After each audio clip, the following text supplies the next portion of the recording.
What if everything the public thinks they know about the Royal Variety Performance 2025 is wrong? What if the smiling photographs, the polished outfits, and the glowing headlines masked a moment of pure chaos behind the scenes? A moment so abrupt, so deeply unsettling, that it forced the royal family to release a statement they never imagined making. And what if that statement, which the palace confirmed just 2 minutes ago, is only the beginning of a story far more explosive than anyone realizes? Tonight was supposed to be elegant, predictable, controlled. It wasn't. But before we continue, please subscribe and turn on the notification bell for updates. Because the truth is this. In the minutes after Prince William and Princess Catherine stepped out of the Royal Variety Performance, something happened that shattered the rhythm of the evening, broke the illusion of royal invincibility, and triggered an emergency response from the palace unlike anything seen since the early days of the Diana years. And now, only moments ago, the royal family has confirmed devastating news about the future king and queen of the United Kingdom. But before we even get there, before we unravel the statement that has already sent the internet into a spiral of panic, we have to step back into those final seconds inside the Gilded Theater. Those last few interactions, those strange, inexplicable choices, those unspoken tensions that were building from the moment William and Catherine took their seats in the royal box.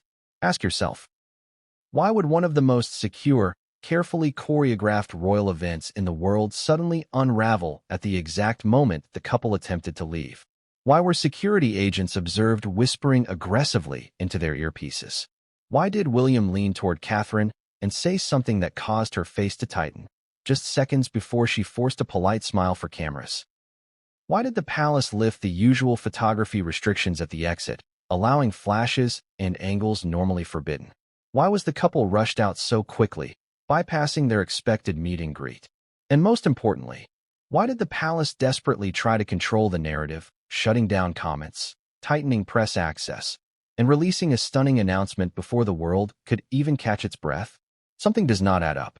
Something was brewing long before the crash. And now, the contradictions are too sharp to ignore. Let's start with the moment the applause faded. The audience rose, performers cheered, cameras clicked, but William and Catherine didn't linger the way they usually do. This is a couple known for their composure, their consistency, their almost predictable royal routine. But tonight, witnesses described something off. One attendee near the royal aisle said that Catherine gripped her clutch harder than usual, her knuckles pale, her posture rigid. William leaned toward her several times, not in the warm, reassuring way royal fans adore, but with a kind of tense urgency. But here's what makes that moment even stranger. Several staff members claim that before William and Catherine left their seats, a member of their security team, not the usual lead officer, stepped in abruptly, tapping William twice on the forearm. Not once, twice. A signal, a warning, something prearranged. Audience members noticed it immediately. Security never breaks formation unless something is happening.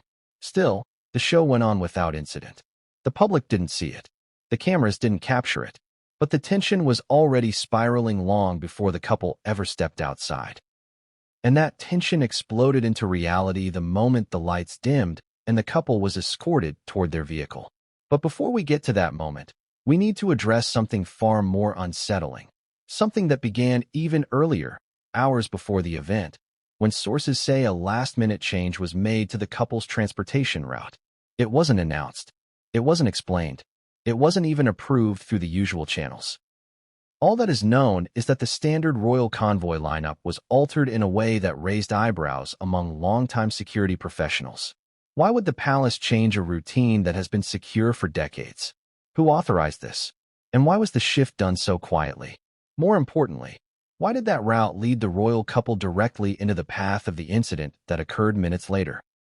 These questions matter, because when news broke of the crash, initial reports from the scene were chaotic, conflicting, and deeply suspicious.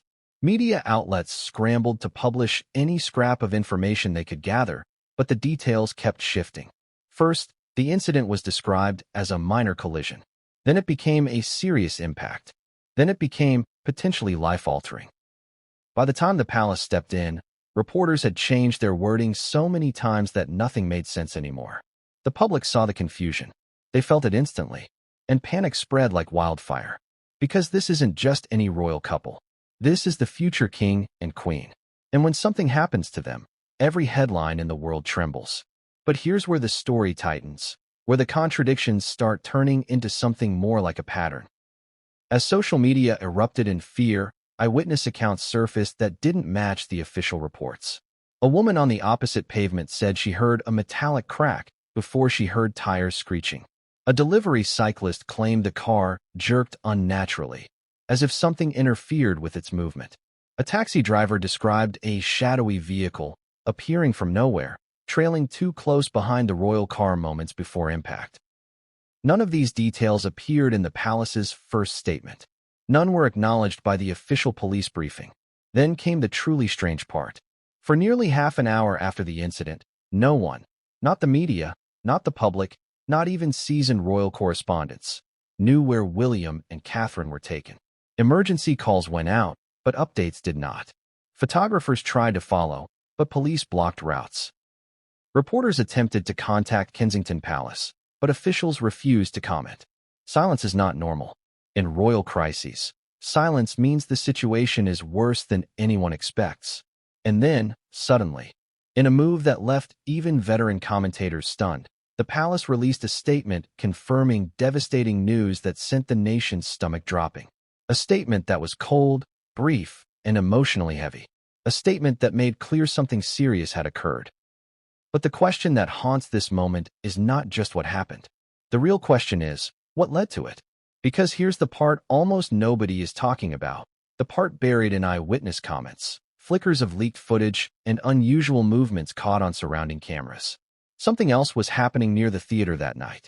Something involving a mysterious dark car repeatedly circling the venue. Something involving an unauthorized shift in the security detail. Something involving a driver who wasn't originally assigned. Something involving a route change that now looks like the biggest mistake of the evening. All of these threads were already tangled before William and Catherine even stepped outside. And here's where the story becomes impossible to ignore. The moment the couple exited the building, everything unfolded with an almost eerie precision. Security ushered them quickly, too quickly, toward their vehicle. The crowd outside felt a sudden shift in the atmosphere. Some people described the couple's departure as rushed, urgent, or even chaotic. Catherine reportedly stumbled slightly on the pavement, something she has never done at a public engagement. William placed a hand on her back, gently guiding her. A staff member reached for her arm to steady her. It looked small, almost insignificant, but it signaled something uncomfortable. Catherine wasn't feeling well. But here's where the story twists. Catherine wasn't the only one acting differently.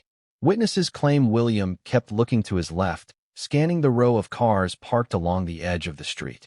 Not casually, but with concern, with the eyes of a man expecting something to happen.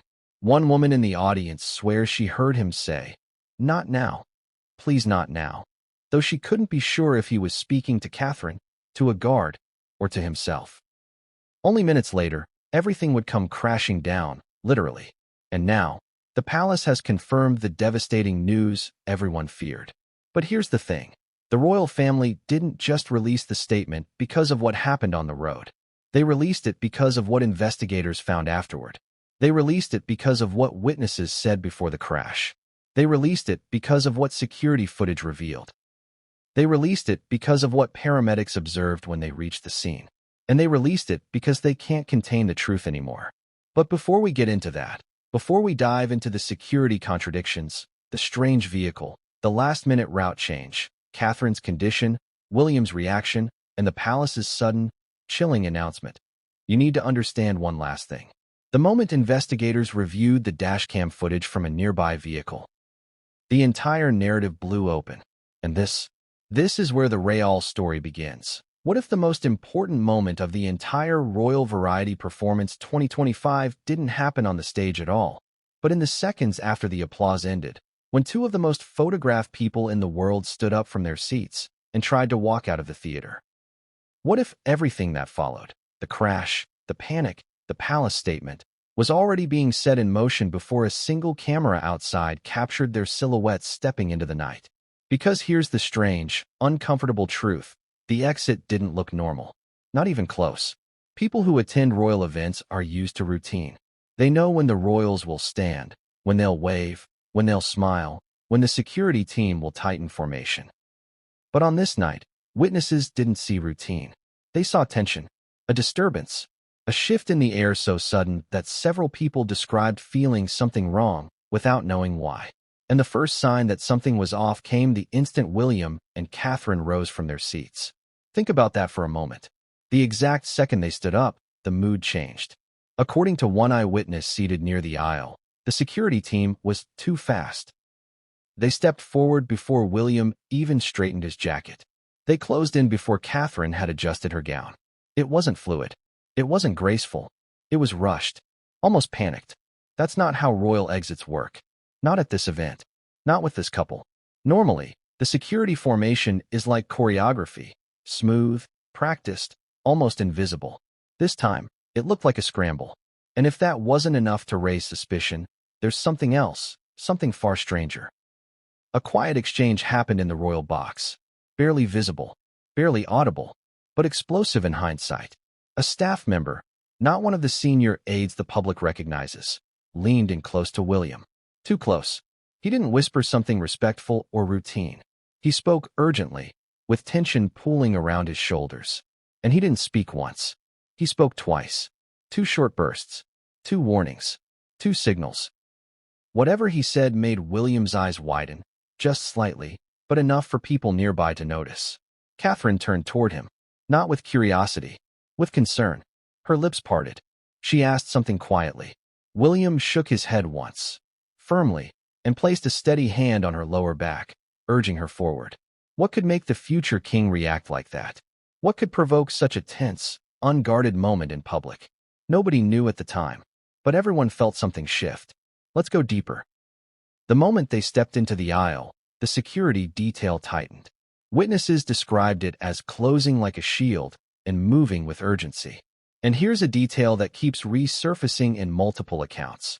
One guard repeatedly checked behind him, scanning not the crowd, but the back entrances, as if expecting movement, as if expecting someone to appear. This wasn't a protection routine. This was fear. And Catherine? She wasn't herself. Normally, she radiates calm, even after long engagements. But tonight her posture was off, stiff, protective, as though something was weighing heavily on her. Some say she looked pale. Others say she looked unsteady. One guest swears she pressed a hand briefly to her abdomen as if something had suddenly caused discomfort. But here's what nobody can explain. Why did Catherine stumble? As she walked down the narrow theater steps toward the exit, she lost her footing for a split second. Not dramatically, not dangerously, but enough for William to gasp softly and extend his arm. Enough for a nearby security agent to lurch forward. Enough for several people to whisper afterward that something seemed undeniably wrong. And then came the whispers. Not from the audience. From the staff. Several ushers claimed they heard a guard mutter, "We're behind schedule." Behind schedule? For what? The event ended exactly on time. Nothing ran late. Nothing was unusual. Unless this schedule wasn't about the performance at all. Unless they were trying to get the royal couple out before something or someone arrived. Now, focus on this. The moment William and Catherine reached the side corridor leading to the private exit, something visibly startled the lead security officer. Not dramatically, but enough for him to stop walking mid-stride, press 2 fingers to the earpiece, and whisper, "Repeat that." He didn't like whatever he heard. His entire body tensed. Then, in a shocking deviation from protocol, he ordered the team to move faster. Security does not speed up royals unless there is an active threat. You might be asking yourself right now, what was happening outside? What was waiting for them? Or who? Because at this exact time, several witnesses outside the theater noticed something that now feels like a puzzle piece sliding into place. A dark, unfamiliar car driving slowly past the entrance. Not once, not twice, but 3 separate times. The driver's face was obscured. The windows were tinted far beyond legal limits. The license plate was described by different witnesses with different numbers, as if it were partially covered or digitally altered. And more disturbingly, the vehicle behaved as if it were pacing the royal exit. That's the car that will later become the center of speculation. But at this moment in the story, the royals had no idea it was out there. Or did they? Because William's behavior suggests otherwise. When the couple emerged from the corridor into the half-lit loading zone where their car awaited, William didn't step inside right away. He paused. He looked behind them. He looked down the street. He looked toward the line of parked vehicles and then toward the intersection. One witness, a photographer positioned across the street, said William's eyes were scanning for someone. Not something. Someone. And what Catherine did next shocked even the Royal Variety staff. She asked William something quietly, and he responded with a single sentence that the photographer swears he could read on William's lips. They didn't say who. Didn't say who? Who is they? And who is the unnamed who? This single moment becomes chilling in hindsight. But let's stay in the present, in this chaotic exit. Security moved quickly to load the couple into their designated vehicle. Except here's the twist. This wasn't the original vehicle. Earlier in the evening, and we will unpack this in later chapters, the primary royal car was replaced. A new vehicle was brought in under the claim of a maintenance issue. Multiple insiders have already stated they'd never seen that particular car or driver assigned to William and Catherine before. And this is where things start to collide in uncomfortable ways. Because the driver that night wasn't the usual veteran officer with decades of royal experience. This was someone newer, less familiar, less predictable, and the palace has offered no explanation for the substitution. But let's go back to the moment before they stepped into the car. Catherine hesitated. She placed one hand on the door frame, as if steadying herself. William leaned in and asked if she was okay. She nodded, but the nod didn't look convincing. Witnesses say she blinked several times, as if dizzy or overwhelmed. Could this have been exhaustion? Stress? A reaction to something she heard inside? Or something far more serious? Nobody knew. Nobody could guess. Not yet. But what happened next made every spectator uneasy. A voice crackled through a security radio. Go now? Go now. Not once. Twice. Just like the earlier forearm taps inside the theater. A pattern. A warning. A signal. Whatever was happening, security wanted them out. Immediately. Doors closed. Engines ignited. And for the first time all evening, the couple was completely hidden from public view. The car pulled out of the loading zone. Slow at first, then faster still. And that's when the first scream echoed across the street. Someone had seen something approaching from the far lane. Something large. Something fast. Something the royal driver was not prepared for. But we're not there yet. Not quite. Because here's the most chilling detail of the entire exit. A detail that the audience inside the theater never saw, and that only a handful of witnesses have shared. As the car began pulling away, William leaned forward, tapped the dividing glass between him and the driver, and said something that made the driver glance back with alarm. The witness closest to the car swears William said, "Take the second route, not the first." Why would he say that? Why did he know the first route was compromised? And why did security not object? Unless William already sensed something was wrong. Unless he'd been warned. Unless he knew something the public didn't. That small reroute command, that split-second decision, might have been the only reason the incident wasn't even worse. But here's where the chapter tightens, where everything funnels into the moment that changed the night. As the royal vehicle accelerated toward the intersection, the mysterious dark car, the one seen circling earlier, moved into position behind them. And just seconds later, the collision would occur. But the story of that impact, the confusion, the screams, the glass, the sirens, the chilling silence that followed, that comes next. Because what happened at the intersection wasn't an accident. And once you hear what witnesses saw from just a few meters away, you'll realize the crash was only a symptom of something far deeper. Something intentional. Something targeted. Something the palace tried to hide. But that's the next piece of this puzzle. And what came next would change everything. And no one saw it coming. Did anyone else notice the car that wasn't supposed to be there? That's the question dozens of eyewitnesses have been asking since the moment news of the crash broke. And the strange thing is, nobody can agree on the car's details. Not because their memories are foggy, but because the car itself looked deliberately difficult to identify. The model seemed familiar, but the bodywork looked slightly off. The license plate seemed standard, but witnesses swear numbers were missing or fading. Even the color seemed to shift beneath the streetlights, described as black, charcoal, very dark gray, or in one case, bluish black. Why would a car be so hard to describe? Why would its identity seem to blur? Because the vehicle was not supposed to be recognized. And that is what makes it terrifying. Let's go back to the beginning. Back to the exact moment this mysterious car first appeared. It was around the time William and Catherine were stepping into the theater for the evening performance. Crowds were gathered, cameras flashing, reporters shouting for pictures. Everything was normal, until multiple people noticed a single car driving slowly down the block. It didn't stop. It didn't honk. It didn't even move erratically. It just passed. Slow. Silent. Watching. At first, nobody thought much of it. London is filled with similar cars, luxury sedans, tinted windows, sleek lines. But this car was different purely because of its timing. Every time the atmosphere around the venue changed, the car appeared again. Take this in. When the royals first arrived, it drove past. When intermission ended, it drove past again. When the final applause erupted, someone spotted it circling the block. And when William and Catherine were making their exit, it showed up a fourth time. Too many coincidences. Too many passes. Too much interest in one couple's movements. And yet, the car never stopped long enough to draw attention. Not long enough to appear menacing. It stayed just detached enough to seem ordinary. But here's what makes the whole thing even more chilling. Every time it passed, the driver's face was obscured. Not by shadows. Not by fog. But by something on the windshield, a glare? A tint? A reflective sheet? Eyewitnesses couldn't agree, but they all agreed on this. They could not see the driver's face. Think about that. London street lighting is bright. Headlights reflect everything. Faces are usually visible in cars, even at night. But not this one. One witness said it looked like a black sheet stuck against the glass.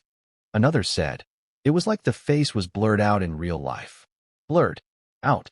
In real life. Who or what keeps a face hidden like that? You might think this is exaggeration. Until you hear what a security officer, off-duty and attending the event with his family, told his friend afterward. He said the car seemed to be performing a surveillance pattern. That's military language. And he wasn't talking casually. He was disturbed. He noticed something about how the vehicle moved, how the driver slowed and sped up, how it mirrored the foot traffic. He said it looked like the driver was timing exits. Timing exits, as in waiting for the royals. Now, fast forward to the aftermath of the crash. Police officers trying to control the scene began taking quick witness statements. And one pattern emerged almost immediately. Everyone kept asking about the same car. But here's where the story shifts sharply, where the contradictions begin. When reporters contacted police for official comments about the suspicious vehicle, the police spokesperson said, "We have no record of such a vehicle near the incident at the indicated times." No record. None. Zero. But eyewitnesses described it in detail. Some even caught partial glimpses in photos and street reflections. So how does a car seen by dozens of people not exist in the official report?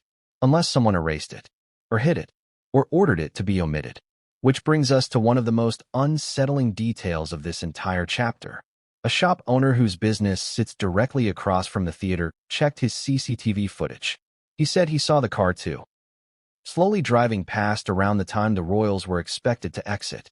But when he reviewed the footage again, trying to provide police with a clip, the car wasn't there. Read that again. The car wasn't there. Not blurred. Not blocked. Not cut off by other vehicles. It simply didn't appear on the footage at all. But witnesses saw it with their own eyes. They described the sound of its engine. They described its wheels gliding over wet pavement. They described the reflective shimmer of its surface. Yet the camera didn't capture it.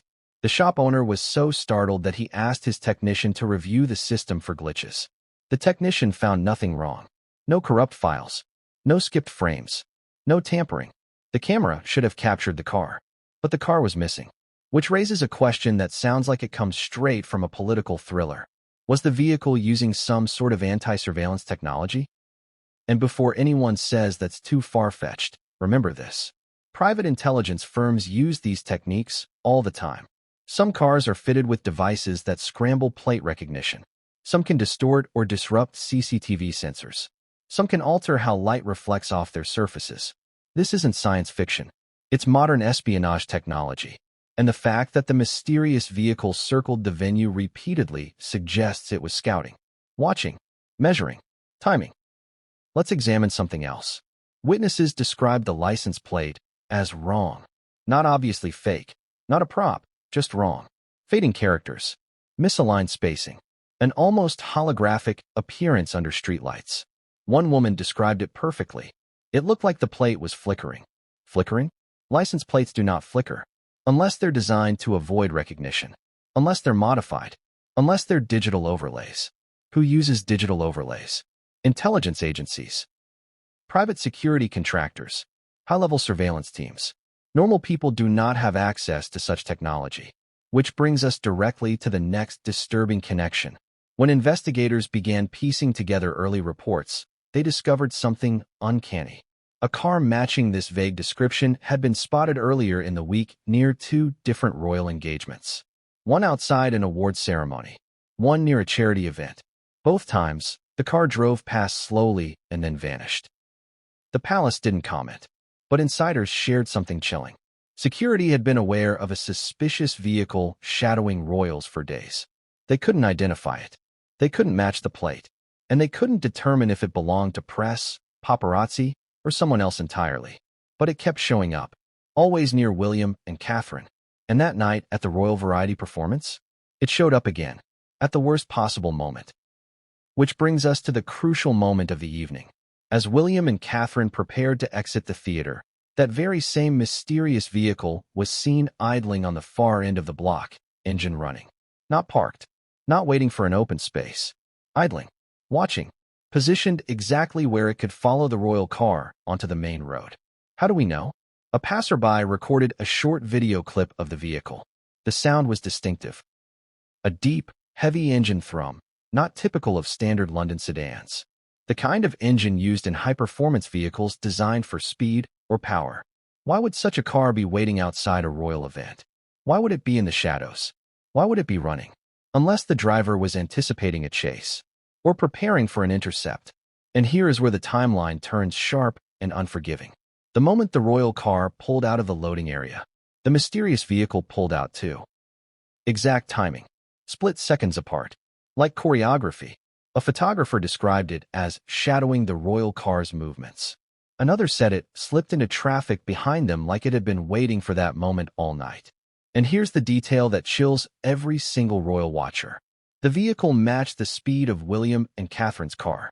Every turn, every acceleration, every slowdown. And then came the final, disturbing observation before the crash. One witness claims the mysterious vehicle flashed its headlights 3 times in rapid bursts. 3 times. That's not random.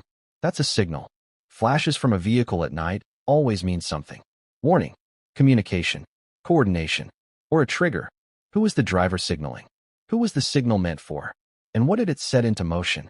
Because only seconds after those flashes, the crash happened. The royal vehicle collided violently, but the mysterious car didn't stop. It didn't swerve. It didn't even slow down. It continued driving, calmly, smoothly, as if nothing had happened. Multiple witnesses tried to follow it with their eyes, but the car slipped into the night, turning down a narrow side street and disappearing into the maze of London's back roads. Gone. Vanished. Like it had never existed. And when police later reviewed traffic cameras, that car didn't appear on a single feed. Not one. Not anywhere. It was invisible. Which leaves us with a question that grows more disturbing with every detail.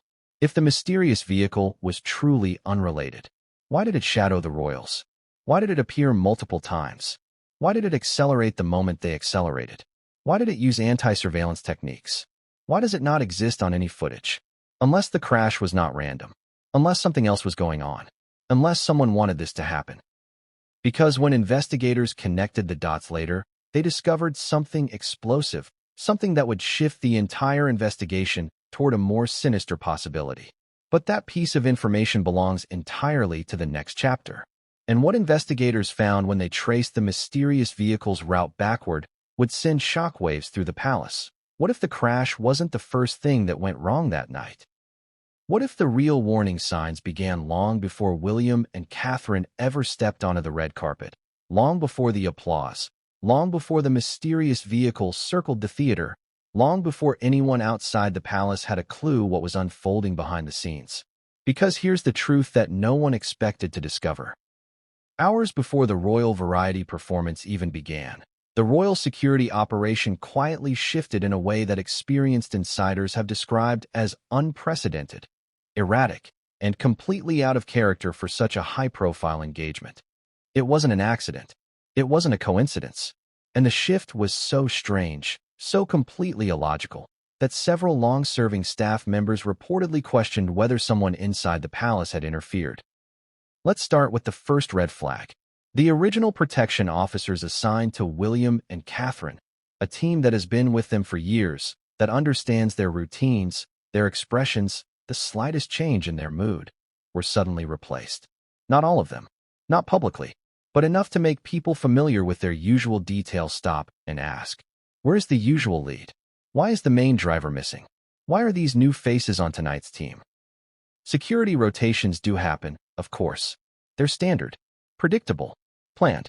They're communicated clearly and logged formally for safety records. But this wasn't planned. This wasn't announced. This wasn't logged. This was last minute. And according to two separate insiders who later spoke anonymously, something felt deeply wrong about the substitution. One of them said, it was like someone stepped in from above and rearranged the deck in secret. From above. Above the security command. Above the event coordinators. Who has that authority? A senior royal, a senior courtier, or someone pulling strings from a distance? Now let's look at the second red flag, the driver. William and Catherine's primary royal driver is one of the most experienced operatives in the entire Royal Protection Unit. He's been trained for high-speed evasive driving, precision maneuvering, and crisis response. He has escorted the couple through tight events in London, remote engagements in Scotland, and even international trips requiring multi-layered convoy strategies. But that night, he wasn't there. At the last moment, he was reassigned, allegedly for personal reasons. Except insiders later confirmed. He didn't request time off. He wasn't sick. He wasn't on leave. And he himself seemed stunned when he was told he wouldn't be driving. Why would a top-level royal driver be removed from duty on one of the biggest nights of the royal calendar? Who decided it? And why? The replacement, the driver who ended up behind the wheel when the crash occurred, was a different type of operative entirely. Experienced, yes, but not in this specific assignment. Not in this particular role. And according to sources, he had only recently transferred into the Royal Protection rotating pool. He wasn't familiar with William and Catherine's signals. He wasn't familiar with their preferences. He didn't know the nuances of their behavior. He didn't know the way their security protocols usually unfold. And here's where the contradictions begin tearing the story wide open. When the substitute driver received his assignment, he allegedly asked a simple but critical question. Why me? He wasn't expecting such a high-pressure role. He wasn't scheduled for frontline duty. He wasn't briefed on the couple's itinerary. And according to what he told a colleague later, they just told me to go? No explanation. No explanation. No reasoning. Just orders. That's not normal. And it gets even stranger. Shortly before the Royal Variety performance began, security officers were given new route instructions. Instructions that contradicted the previously approved convoy plan. Normally, royal routes are mapped days in advance. Every street is vetted. Every backup route is prepared. Every possible obstacle is accounted for. But this time, the route was changed an hour before the event. One of the officers reportedly asked, "Why switch? The original route is clear." The response, "Because the palace says so." But who exactly inside the palace? No one could say, and that silence speaks volumes. Now let's examine the nature of the route itself. The original plan involved a standard, well-lit, heavily monitored road. A familiar path used at dozens of royal events, equipped with surveillance cameras and traffic control stations. The alternate route they were suddenly instructed to take? A narrower road, poorly lit, fewer cameras, blind corners, less crowd control, more unpredictability. Why would security choose a riskier option without warning?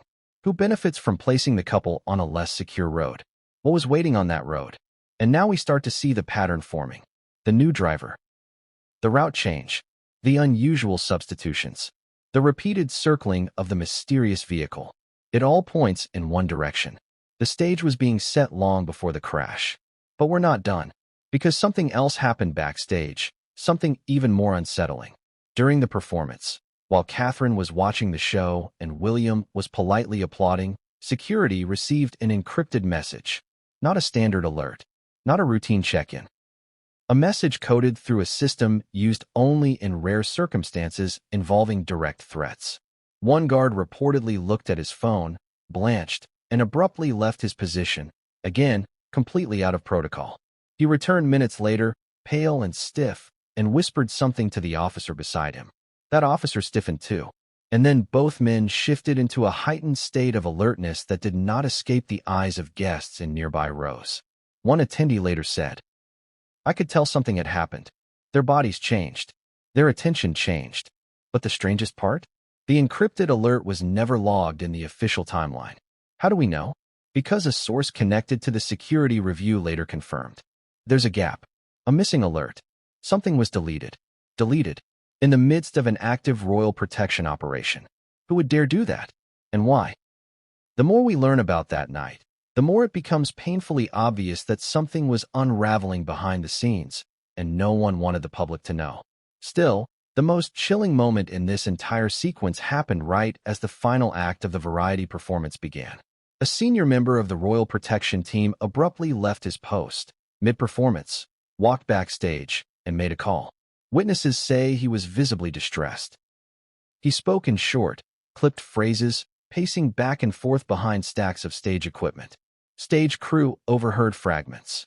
"No, that wasn't the plan. Who changed it? You can't do that without approval. They're already inside. What do you expect us to do?" And then the line that changed everything. "Do you understand the risk?" The risk. Of what? Of the route change? Of the new driver? Of the mysterious vehicle? Of something even larger? After that call, the officer returned to his position, but he wasn't the same. He didn't relax. He didn't blend in. He kept scanning the aisles, the balcony, the exits. He kept whispering into his radio. He kept making subtle, tense gestures to the rest of the team. And then came the order that sealed the night. Project Eagle is now active. Project Eagle. Even internally, that code is rarely used. It signifies elevated threat levels, increased movement restrictions, and immediate reevaluation of exit strategies. Staff members hearing it froze. But William and Catherine? They had no idea. They were smiling politely, enjoying the show, completely unaware that behind them, security had snapped into an emergency posture. Still, the worst was yet to come, because another strange instruction came through the comms. All non-essential personnel, stand down. Stand down? During a heightened threat? That makes no sense. Unless someone wanted fewer eyes, fewer witnesses, fewer people who could see what was coming. And then, almost casually, as if it were an afterthought, driver swap approved. Driver swap. Approved. Who approved it? Not the usual chain of command. Not the head of protection. Not the Metropolitan Police liaison. It came from someone else, someone whose identity has still not been revealed. By the time William and Catherine stood up to leave, the security structure around them had already been rearranged from the inside out. The protections normally designed to keep them safe had been quietly altered, and the couple was walking straight into it. As they moved toward the exit, the replacements fell into place. The new driver took position. The backup surveillance officers were dismissed. The route changes loaded into the navigation system. And most disturbingly, one of the original security officers, the one who questioned the changes, was suddenly removed from the detail and instructed to remain inside the theater. He didn't argue. He looked furious, but he obeyed. Why? Because he didn't outrank whoever issued the order. He later said privately, "We were being boxed out. I knew it." Which brings us to the final, eerie detail. Minutes before the crash, a guard monitoring the surrounding cameras noticed something odd: the mysterious car. The same vehicle witnesses later reported appeared on an entry camera miles away, driving toward the venue.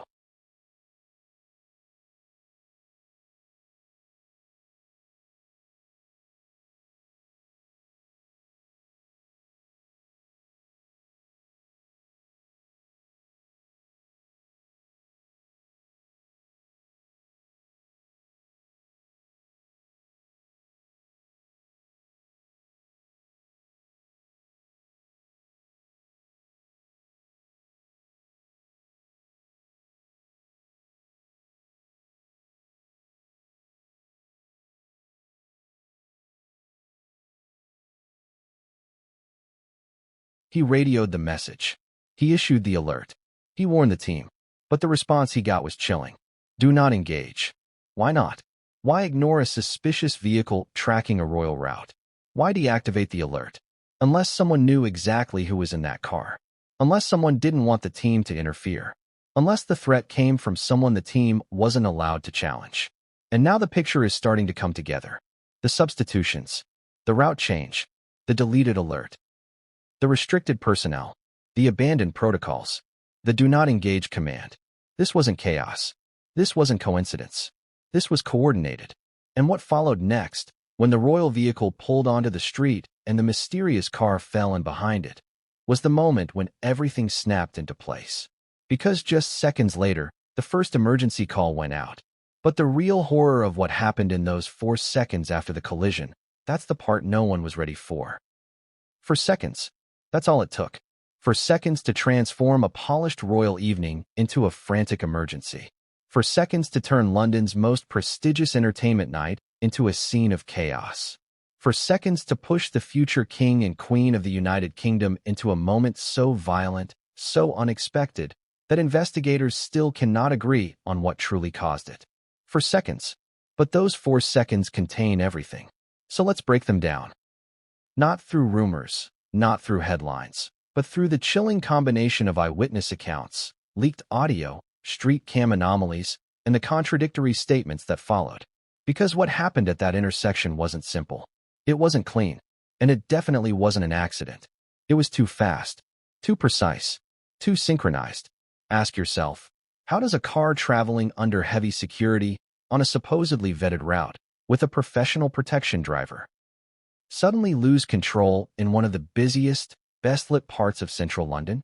How does that happen without someone causing it? Let's step into the exact moment.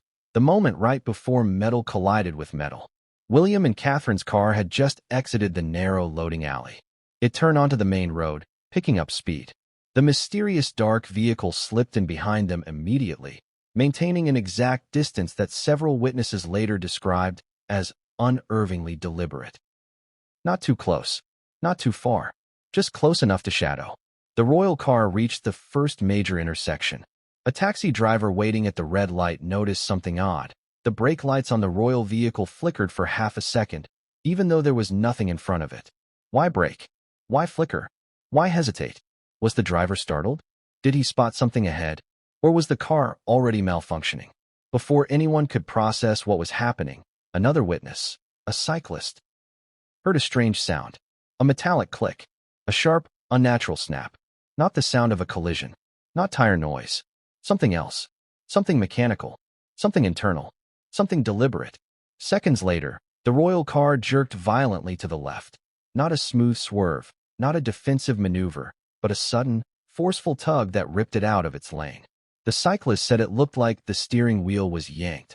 But by who? The driver? Or something else entirely? Because here's the disturbing twist. The driver claimed he didn't turn the wheel. This came out later, during the initial assessment. He insisted the steering pulled itself. Impossible? Not anymore. Modern vehicles, even royal ones, are full of computerized components. Electronic steering, drive-by-wire, remote access diagnostics, systems that can be hacked, overridden, or manipulated externally. Remember that mysterious car? The one with anti-surveillance tech? The one with flickering plates? The one shadowing the royals? Hold that thought. Now, as the royal car jerked left, it clipped the metal barriers separating the lanes. The scraping noise was loud enough to cause pedestrians on both sidewalks to freeze. At that same instant, within the same second, something else happened. The mysterious dark vehicle behind them accelerated. Not slowly, not cautiously, instantly. A witness sitting in a bus stop heard the engine rev, like someone slammed their foot on the pedal. Why accelerate toward a car that was clearly swerving? Why close the distance? Unless the driver intended to. By the time William and Catherine's car regained even a fraction of stability, the mysterious vehicle had already closed the gap. And then came the worst moment. The moment everyone keeps replaying in their minds. The collision. But this wasn't a simple rear-end crash. Witnesses describe it as angled, precision hit, and targeted at one side. The mysterious car hit the royal vehicle not from behind, but from the side, clipping the back left quarter panel at an angle that spun it counterclockwise. This was not an accident. This was technique. This was what professionals call a pit maneuver. A maneuver used to disable a vehicle. A maneuver used by law enforcement. A maneuver used by trained drivers. Who taught the mysterious driver this? Because the impact that followed was catastrophic. The royal vehicle spun sharply. The squeal of tires ripped through the night. Pedestrians screamed. Cars braked. A bus driver shouted for passengers to hold on. Inside the royal vehicle, William immediately threw his arm across Catherine, protecting her instinctively, the way spouses do in moments of sudden danger.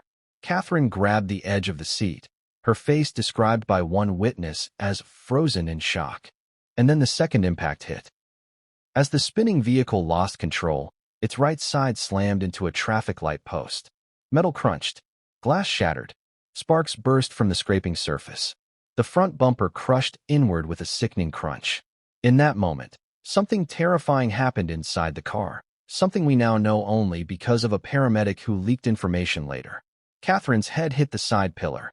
Not enough to cause permanent injury, but enough to disorient her. Enough to make witnesses say she looked dazed, pale, or unresponsive. Meanwhile, William, who had been bracing himself as the car spun, struck his shoulder against the seat frame. His seat belt held, but the force snapped his posture sideways. Then came the silence. A terrifying, unnatural silence. For 4 seconds, the world seemed to stop moving. The windscreen was spiderwebbed with cracks. Steam hissed from the engine. The headlights flickered. A woman screamed in the distance. A man called out for help. A passing cyclist dropped their bike and ran. And in the middle of it all, the mysterious vehicle? Gone. Not slowing down. Not pulling over. Not checking on the damage. Gone. It sped through the intersection, swerved left, and vanished into traffic as though it had rehearsed the escape. Multiple people tried to follow it with their eyes, but the car disappeared down a dark side street so quickly that most of them could not identify anything except one detail. A faint glint of light on the rear bumper, possibly a sticker or a reflective tag. Police would later search for that detail. They would find nothing. The mysterious car may as well have belonged to a ghost. Now let's return to the 4 seconds of impact, the seconds that matter most. During the collision, a street camera picked up audio. Only audio. The angle was blocked by a delivery van, but the sound survived. And that sound is chilling. The first noise is the scrape of the barrier. The second is the engine rev from behind. The third is the hard slam, metal into metal. The fourth is a faint cry from inside the royal vehicle. The fifth is William shouting something. Investigators slowed down the audio. They isolated the shout. They filtered background noise. And William's voice becomes clear enough to interpret. Who is that? Not what was that? Not what happened. He shouted. Who is that? Which means he saw the mysterious car. He saw the hit. He saw something that made the collision look intentional. Why else would he shout who, not what? Now, as the car came to a stop, security rushed in from multiple directions. Their response was instantaneous, too instantaneous, some might say. It was as though they were waiting for the crash. But here's the twist. Their radios crackled with chaos. Multiple channels speaking at once. Officer voices shouting over each other. Conflicting instructions. Panic. Several witnesses reported hearing one distinct command coming through the radio repeatedly. Shut it down. Shut it down now. Shut what down? The area? The investigation? The communication? The cameras? What needed to be shut down right after the crash? No one will answer. Then came another voice. Calm, controlled, chilling. Secure the principles first. Do not engage pursuit. Do not engage pursuit. A car had just rammed the future King and Queen of England. A hit and run. A fleeing suspect. A dangerous driver. And the order was, do not engage. Why? Who gave that order? And why was the mysterious vehicle allowed to escape? Emergency units arrived within seconds, an unheard of response time, almost as if they had been waiting nearby. Paramedics rushed to the car. William was conscious, shaken, disoriented, angry. He insisted Catherine be treated first. Catherine, meanwhile, was not fully responsive at first. Her eyes were open, but distant. Her breathing quickened. A paramedic later said, she looked like she'd been hit with more than a crash. More than a crash? What does that mean? Did she faint? Was she under extreme stress? Was there something else going on inside the car? Nobody knows. Nobody is willing to say. Not yet. Because the palace stepped in before anyone could speak freely. Security escorted William away from the wreckage.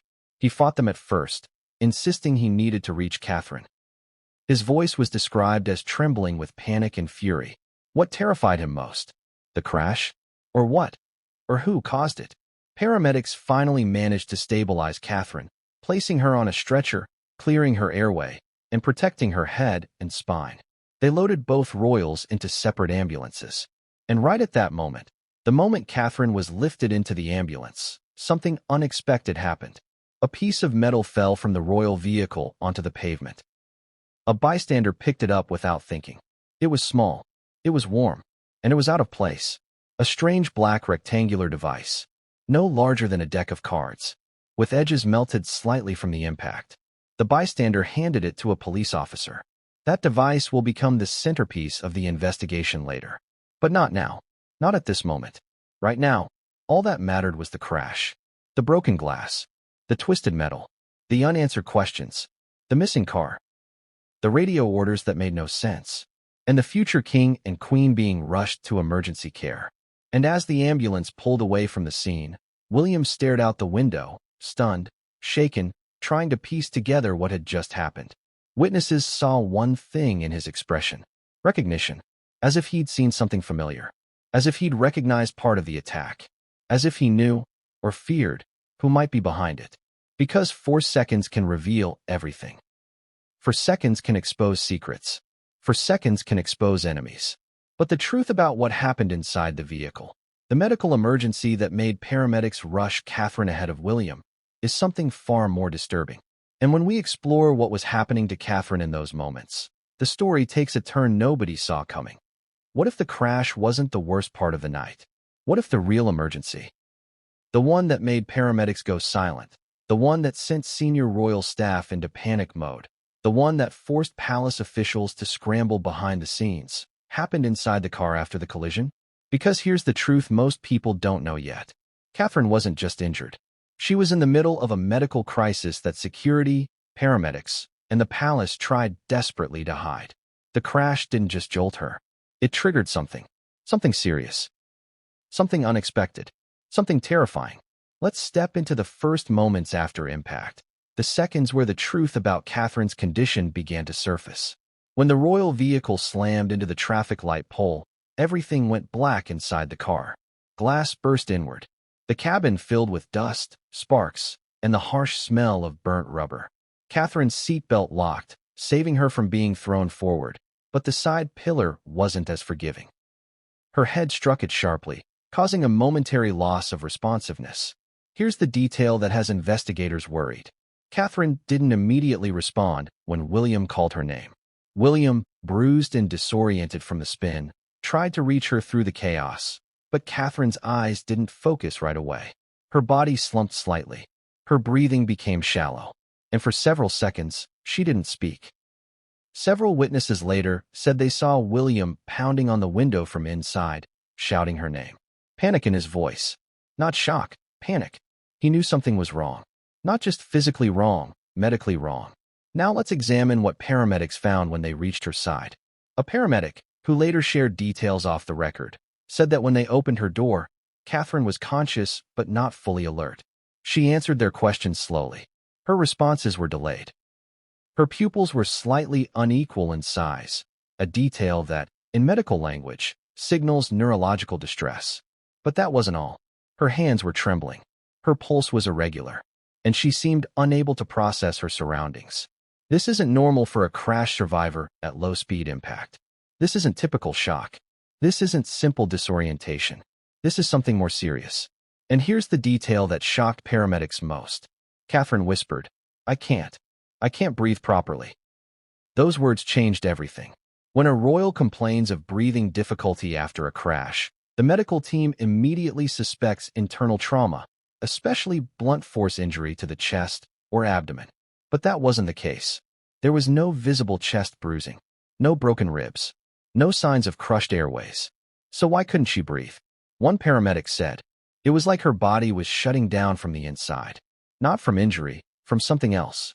Something else. Those two words are haunting. What does something else mean?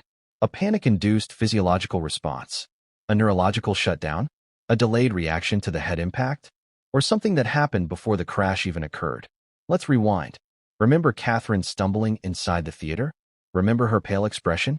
Remember the odd stiffness in her posture? Remember her gripping her clutch tightly? Remember William's whispered concern? Remember the urgent security warning inside the royal box? Those weren't coincidences. They were early signs. Signs of what? That's the question. Let's follow the paramedics' steps carefully. When they attempted to sit Catherine upright, her body swayed, and she nearly fainted again. She pressed a hand to her stomach, wincing slightly. One medic noted a protective reflex, the body shielding an area of vulnerability. But here's the twist. There were no external injuries to that region. No impact, no bruising, no abrasions. So why was she protecting her abdomen? Paramedics then checked vital signs. Heart rate, irregular. Blood pressure, unstable. Pupil response, delayed. Coordination, impaired. Breathing, restricted. Cognitive processing, fluctuating. These symptoms point to a neurological shock event, but one that didn't fully match the pattern of a concussion from the crash alone. Because something very important complicates the story. Witnesses say Catherine showed signs of distress before she entered the royal vehicle. Her stumble on the steps, her pale skin, her rigid posture, her brief hand against her abdomen, her whispered conversation with William, her discomfort backstage, her tense body language during parts of the performance.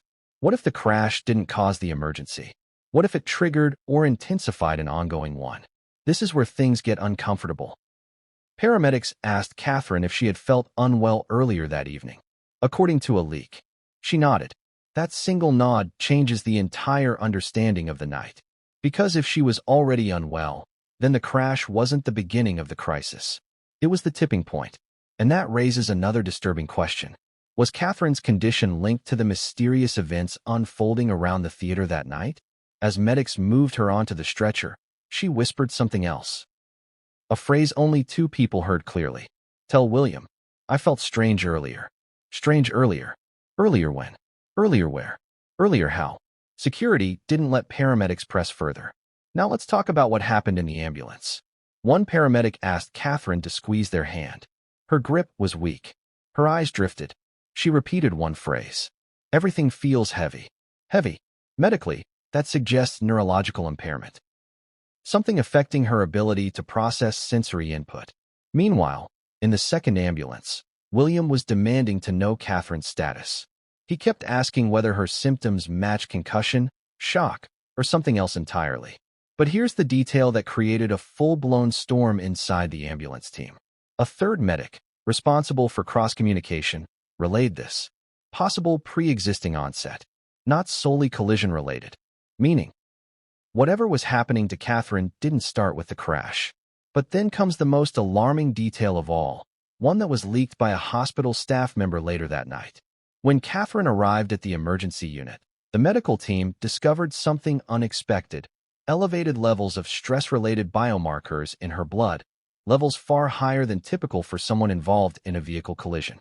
What causes these biomarkers to spike?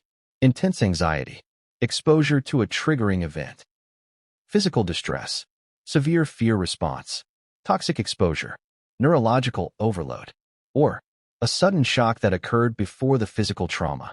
Let that sink in. Now consider this. Catherine's symptoms, the disorientation, the breathing difficulty, the trembling hands, the weakened muscle response, also resemble acute stress neuroresponse. That kind of response only occurs during extreme emotional or psychological duress. So what caused her distress? A conversation? A warning? A threat? A revelation? Something she saw inside the theater? Something William told her? Something security communicated moments before they left? We don't know yet. But insiders said something chilling. Catherine looked scared before she looked injured. Scared. Not hurt. Scared. That means the medical emergency wasn't just physical. It was rooted in something deeper. Let's go back to the moment William shouted in the car. Who was that? For William to be that alarmed, he must have recognized the car, or at least suspected something. And if Catherine saw what he saw, Her emotional shock could have spiked into something medically dangerous. Which brings us to the paramedic who later leaked the most important detail of this chapter.